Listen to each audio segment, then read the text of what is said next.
Luto. Tanin nyo.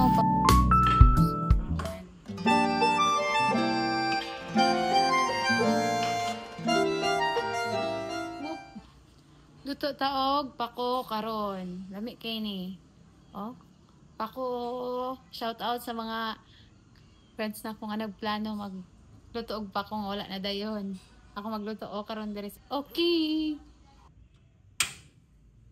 So, ibutang na taog oil. Oil kay gisahon na nato og sugot ang mga lamas. Garlic. Ayan ba? Oh! Onion.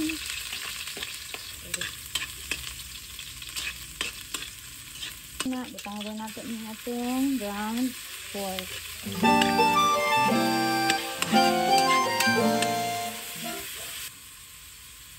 Gamay lang. So, nakita ninyo, brownish na itong giniling. Itong gisang giniling. Palinganin na gani, ready na naibutan ninyo ha? Pako o fern. Lami ka, ayaw good ni ayasin. Sige daw, ito na ibutang be. Ipugat, magbutang ang kuan. Gamay na sorry, bitaw. Actually, gamay na good na meat akong ginabutang ani. Just, kuan lang ang mura siya na ay lami ba? Na meat. Pero, gamay na good siya. Para dili niya ma-overpower ang lami sa pako. Kaya mga itong kuan. Ang lami sa pako. Ang grabe ka-healthy na food guys. As in, grabe. Kabalumon siya ni tabo, nahutdan mi og kuan. Naluto na oh. Nahutdan mi og gasol. So gibalhin ako siya dito sa kuan, dirty kitchen tawanan kayo. Lami, mga anta ninyo, pako for life. Zek, kan eat kag pako, Zek.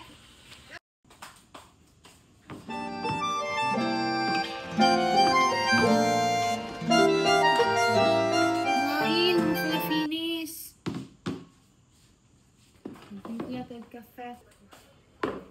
I love you. Itaan. Hindi ako kuya ni. Magaling kape. May kakay. Gamay ra gud oy. Gamay ra gid akong ginagamit ng kape.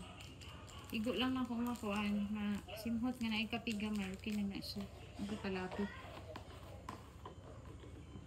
No. Yan akong kape. Ang bukid lagi yung kape. Yan ang typical ba?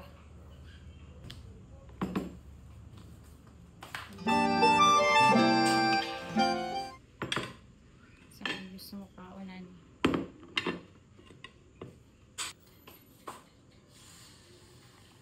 Ano yung gusto? Ang karaan ba?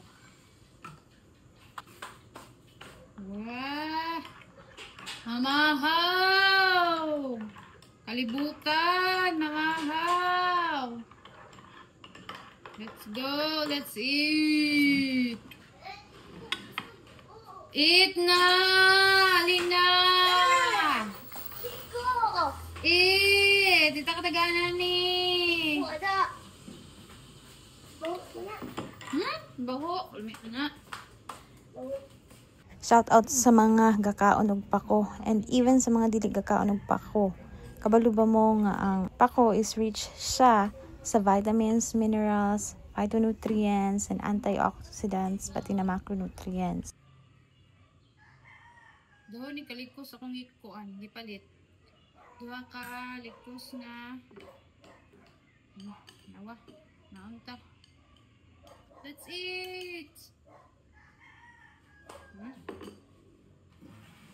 Taas-taas pa man yung video, wala na kayo na ako i-cut. Gusto na ako i-discuss. Ano importante kayo magkaon taning pako. Kadaghan kayo ni siya og nutrients na ba na ingon ako organiha. Rich sa vitamin A, nag-support sa tong vision, skin, and immunity. Nasa siya vitamin C, antioxidant, ga-boost sa tong immune system, and ga-aid sa iron absorption. So, kung masikag take og iron, tapos pa kay vitamin C, less nga ginabsorb sa imong body ang iron. So, kaning ang pako, natural siya na siya vitamin C. And vitamin E, antioxidant gihapon, gihelp nga mag-protect sa atong cells. Tapos siya B vitamins like niacin, riboflavin, thiamine. The-support na siya sa energy metabolism. And then, folate, important for red blood cells formation and DNA synthesis. Sa minerals po, na iron, which is the-support sa itong oxygen transport sa blood. Potassium, ga-help nga ma-regulate itong blood pressure and muscle function. Magnesium, supports nerve and muscle function. And phosphorus, important for bone health. Napoy manganese, naga-help sa atong metabolism and bone development. Of course, dili mawala ang zinc, naga-support sa atong immunity and wound healing. In terms of macronutrients, dietary fiber siya, which is mag-aid sa atong digestion. So, kung galisod mong libang, kanin nindot kayo ni para sa inyo.